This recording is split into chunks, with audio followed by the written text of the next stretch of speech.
29 Oktober 2007, Pelancaran Wilayah Ekonomi Pantai Timur Peringkat Negeri Kelantan.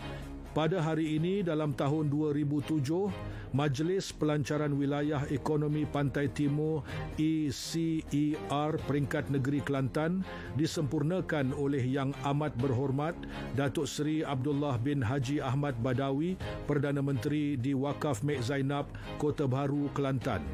Selari dengan usaha ini, sebuah taman industri halal dibangunkan di Pasir Mas sebagai sebuah projek integrasi bagi industri ternakan. Taman ini menyediakan sokongan teknikal kepada pengusaha ladang dan membantu membangunkan projek inkubator yang seterusnya dapat mewujudkan kira-kira 1,800 peluang pekerjaan. Projek ECER Peringkat Negeri Kelantan juga memfokuskan kepada usaha-usaha untuk membasmi kemiskinan tegar.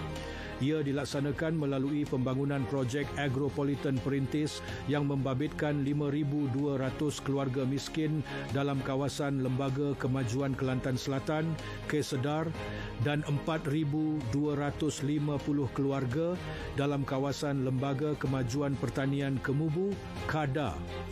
Setiap keluarga miskin diberi pegangan dalam bentuk saham, kediaman dan tanah untuk menjalankan penanaman komersial.